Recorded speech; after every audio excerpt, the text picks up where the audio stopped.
terror invadia a alma de Camilo e dos demais aprendizes. Quanto mais observavam aquelas criaturas hediondas, mais impressionados ficavam. Víamos ali, Ivone, bem mais que monstros primitivos. Eram vultos trevosos, desgrenhados, envolvidos em farrapos. A síntese mais repugnante da ruína humana, lutando contra 1000 formas perseguidoras que superlotavam o recinto. Ao longo dos seus corpos, notavam-se feridas generalizadas, sobre as quais apareciam estranhos desenhos. Prestem atenção. Observem bem, meus caros alunos. Trata-se da reprodução mental de embriões humanos, seres que tenderiam a se desenvolver nos aparelhos procriadores carnais, mas que se viram repelidos do sagrado óvulo materno. Sua imagem permanece, porém, refletida no perispírito da genitora infiel, como produto mental do ato nefasto. É deprimente, caro Surya Omar. Várias destas delinquentes encontram-se desfiguradas por 3, por 5, 10 imagens de embriões. Você percebe agora como a raça humana ainda tem muito a evoluir, professor Bellarmino. Veja o que essas mulheres fizeram a si mesmas e aos pequeninos. Pobres criaturas indefesas que agora flutuam em torno desses espíritos perturbados, torturando a consciência delas. Meu Deus, quanta maldade! Mas vejo também outros indivíduos obsessores em torno delas. São exatamente os filhos que estas mulheres não tiveram. Ou melhor, que não deixaram viver para cumprirem sua missão terrena. Eles não perdoam as atitudes que resultaram em prejuízos aos seus urgentes interesses espirituais. Passaram então a persegui-las com ódio e revolta, ainda presos àquelas que seriam suas mães, como se o processo de gestação continuasse no além-túmulo. Estas entidades obsessoras, verdadeiros monstros fabulosos, amigos ouvintes, nenhuma expressão da linguagem humana poderá descrever. O que será destas mulheres? Haverá luz para elas? Renascerão, reparando o erro fatal, João.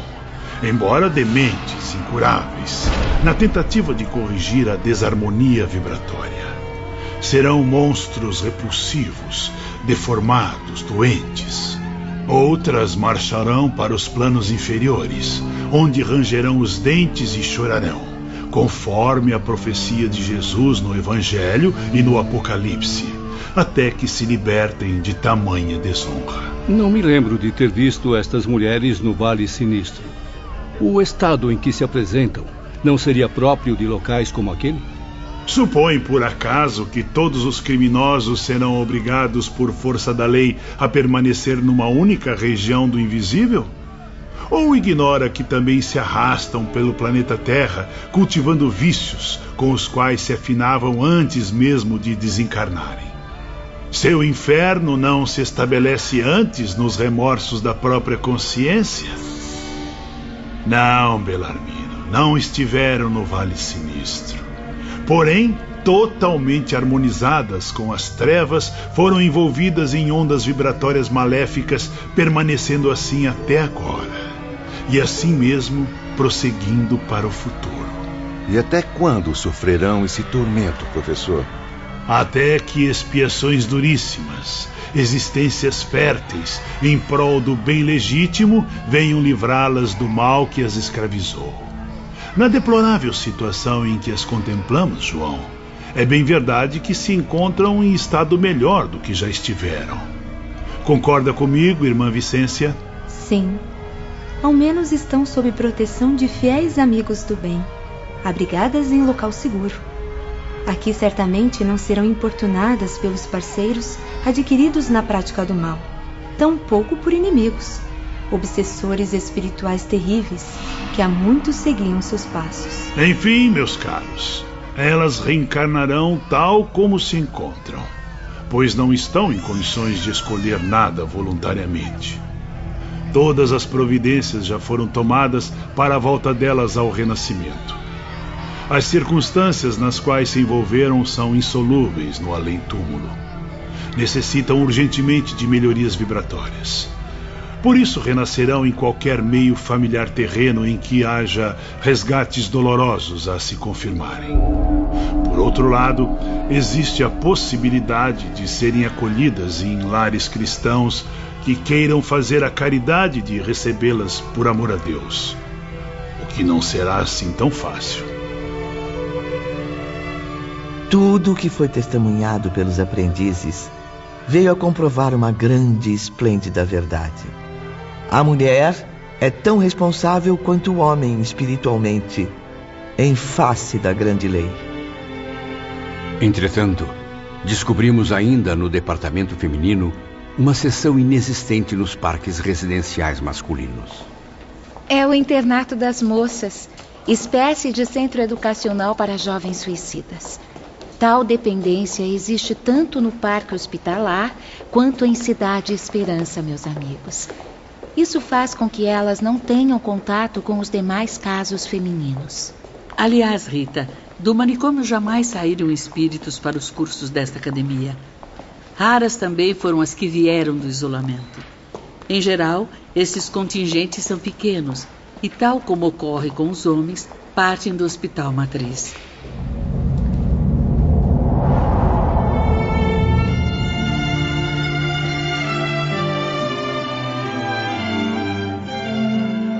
Faz precisamente 52 anos que habito o mundo espiritual. Tendo-o atingido através da violência de um suicídio, ainda hoje não alcancei a felicidade, nem a paz interior. Durante todo esse período, tenho adiado voluntariamente o dever de renascer no plano físico-material, envolvido em um novo corpo. Aprendi muito durante este meio século em que permaneci internado nesta colônia correcional, sob a orientação da Mãe de Jesus. Mesmo desfrutando o convívio confortador de tantos amigos devotados, tantos mentores zelosos, derramei inúmeras lágrimas, enquanto muitas vezes o desânimo tentava deter os meus passos. Aprendi, porém, a respeitar a ideia de Deus, o que já era uma força vigorosa a me proteger, auxiliando-me no combate a mim mesmo. Trabalhei bastante, esforçando-me diariamente durante 40 anos em contato com lições sublimes. Lutei pelo bem, guiado pelas mais sábias entidades.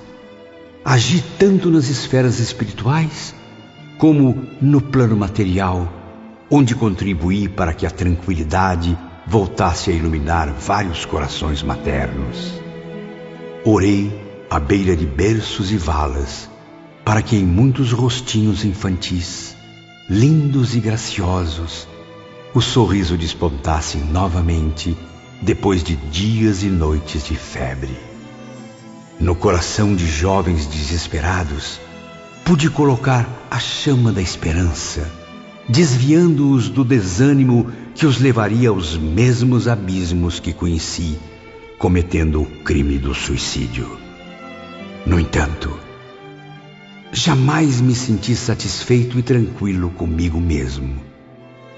A recordação dolorosa de Jacinto de Ornelas, infelicitado por mim com a cegueira incurável, ainda é constante, requisitando de meu futuro a mesma penalidade, ou seja, a cegueira.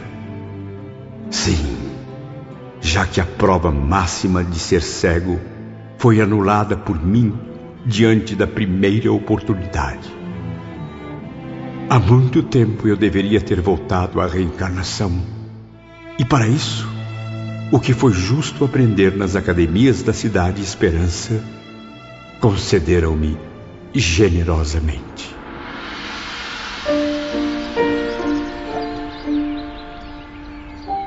Certa manhã ensolarada, Camilo caminhava na companhia de Teócrito à sombra do jardim central.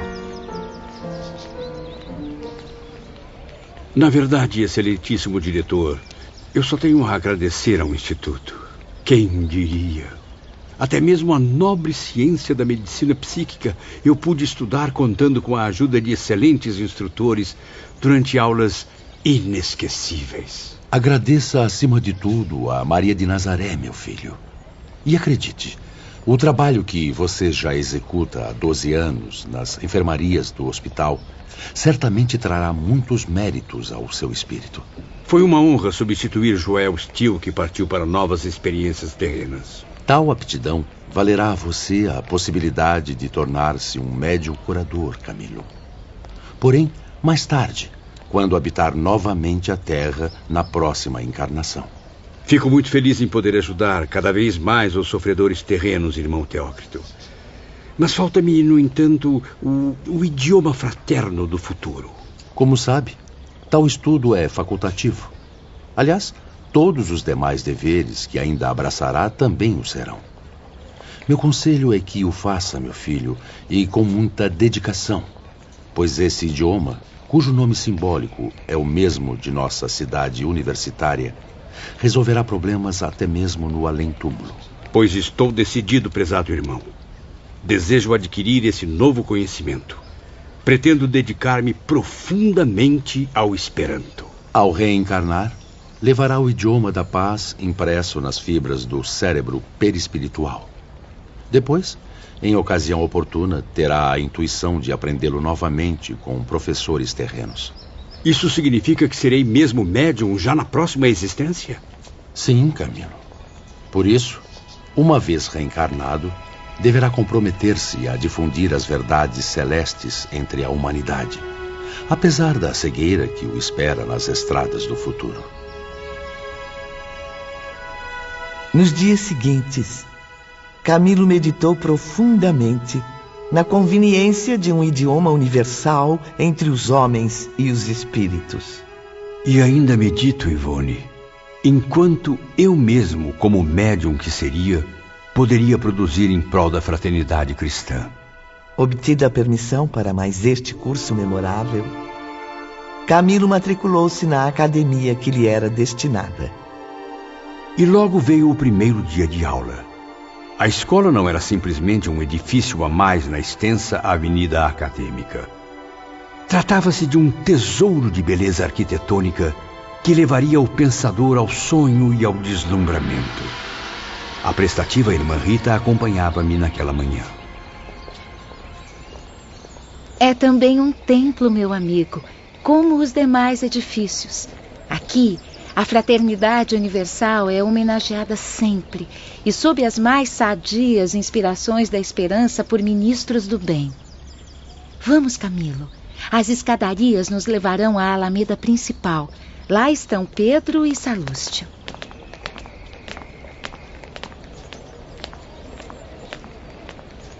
Bom dia, meus jovens. Bom dia, senhor Camilo. Bom dia, irmã Rita. Como representantes da direção universitária, fizemos questão de vir receber o amigo. Em termos terrenos, pode nos chamar de inspetores escolares. Ao longe, surgia então um imponente edifício. Era, porém, a única construção em tonalidades verdes e douradas, em contraste com a maioria de tons azuis e brancos. O mais impressionante era que não obedecia ao estilo hindu. Lembrava antes o estilo gótico, evocando até mesmo certas construções famosas da Europa. Os recintos interiores eram o que de mais belo e nobre Camilo apreciou em Cidade Esperança. Estou maravilhado, meus caros inspetores, mas não vejo aqui os traços característicos dos nossos arquitetos. Seus olhos não mentem. Trata-se de uma filial da grande Universidade Esperantista do Astral, com sede em outra esfera mais elevada. Dela se irradia inspiração para suas dependências do invisível, até mesmo da Terra, onde já se inicia movimentação em torno da nobre causa entre intelectuais e pensadores de todos os povos. E quem são os diretores? Também iniciados em doutrinas secretas? os diretores são neutros, tanto na Terra como no além, em matéria de conhecimentos filosóficos ou crenças religiosas. São renovadores por excelência, idealistas a lutarem por um estado melhor nas relações sociais, comerciais, culturais e muitas outras que tanto interessam à humanidade. O próprio Victor Hugo, que você já conheceu nas reuniões das artes, além de outros grandes intelectuais da Europa, adere fervorosamente ao movimento.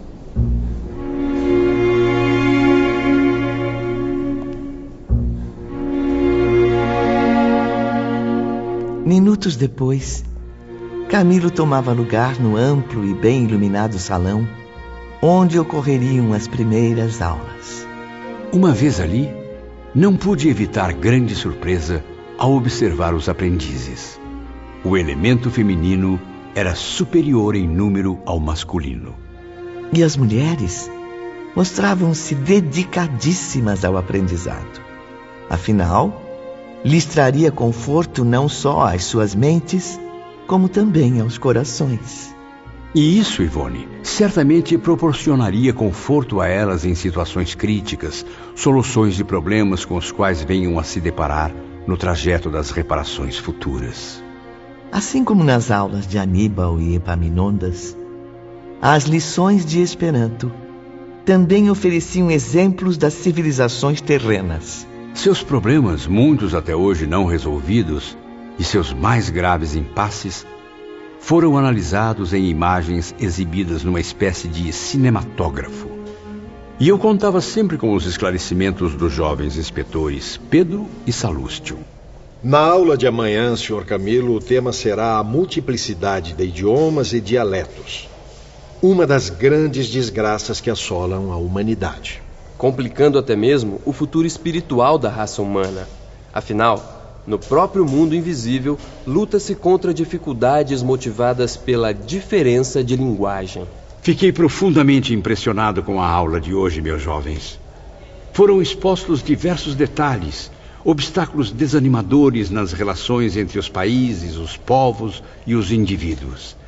Tudo foi magistralmente examinado, desde as primeiras civilizações até o século XX, que eu próprio não alcancei no plano material. Não desanime, meu amigo.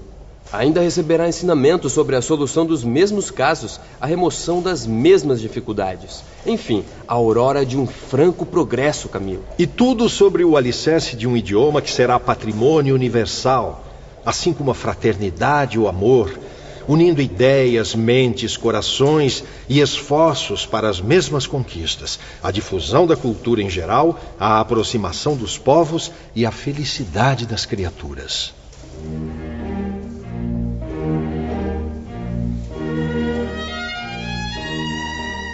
No decorrer das aulas, Camilo aprendeu a soletrar as primeiras palavras. Elas eram apresentadas de forma artística, através de quadros vivos. Eram álbuns, livros que se moviam, inteligentes como se animados por um fluido especial. Ensinavam-nos a conversação, a escrita, toda a expressão de um idioma que ia se imprimindo em nosso intelecto. E os alunos iriam além da confraternização com os indivíduos terrenos. De quando em quando, recebiam visitas das esferas mais elevadas, no intuito de os encorajarem aos novos desafios. Eram verdadeiros congressos, Ivone. Assembleias brilhantes que tratavam do interesse da causa, das atividades para a vitória do ideal, dos sacrifícios e lutas para sua difusão e progresso. Era quando recebíamos a colaboração daqueles vultos eminentes cujos nomes a história terrena registrou.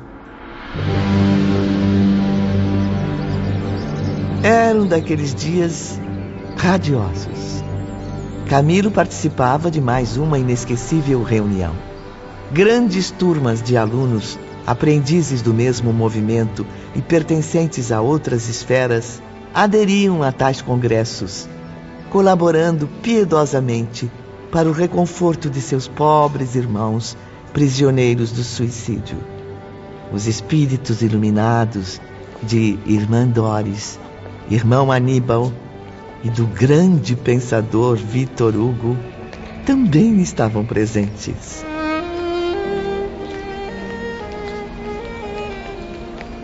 Alegre-se, Camilo. São dias festivos na Cidade Esperança.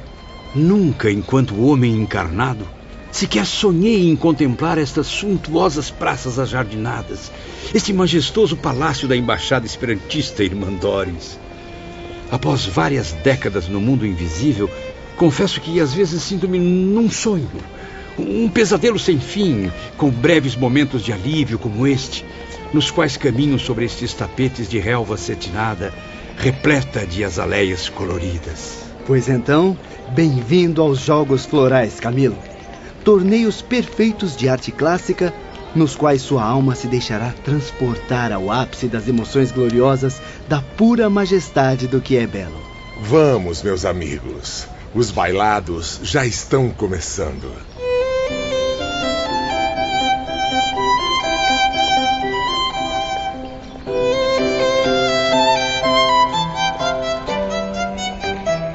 Mas que beleza de espetáculo, meus amigos! Felicite suas devotadas auxiliares, Irmandores. Os cenários, as melodias e os artistas são extraordinários. Muito obrigada, irmão Vitor Hugo. Méritos também às jovens esperantistas que se superam a cada evento. Suas almas reeducadas à luz da fraternidade nunca se esquecem dos infelizes irmãos suicidas, descendo das paragens luminosas e felizes em que vivem para visitá-los. Nobres criaturas, sempre a nos conceder trégua para as terríveis preocupações com suas magníficas expressões artísticas.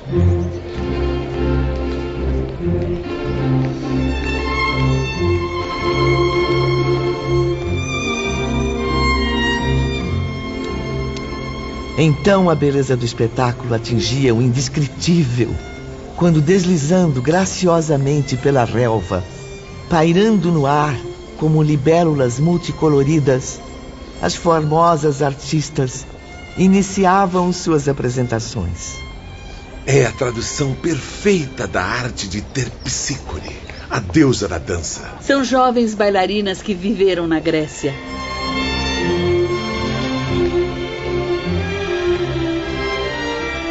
Depois ainda viriam egípcias, persas, hebraicas, hindus, europeias, uma extensa falange de talentos encantando-nos com sua graça e gentileza. Ao mesmo tempo, efeitos de luz suntuosos inundavam o cenário, como se extraordinários fogos de artifício descessem do firmamento. Eram raios que se cruzavam em belíssimos jogos de cores, transformando-se em cintilações surpreendentes. Logo mais, músicos célebres que viveram na Terra farão também suas apresentações. E meu grande amigo Frédéric Chopin estará presente, colaborando com suas sublimes inspirações, agora muito mais ricas e nobres. Tudo em benefício do amor ao próximo, do culto à beleza divina. É a pura expressão da arte, manifestada em um estado de moral que, infelizmente, os humanos estão longe de conceber. Depois dos inacreditáveis concertos musicais...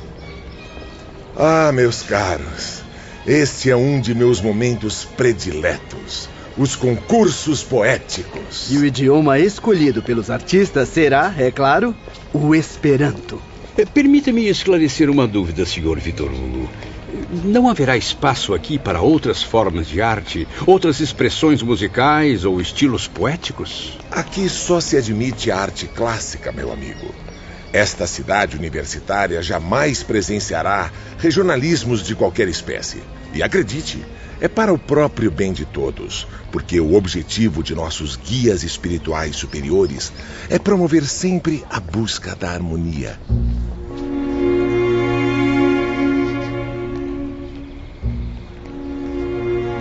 Muito bem, Camilo.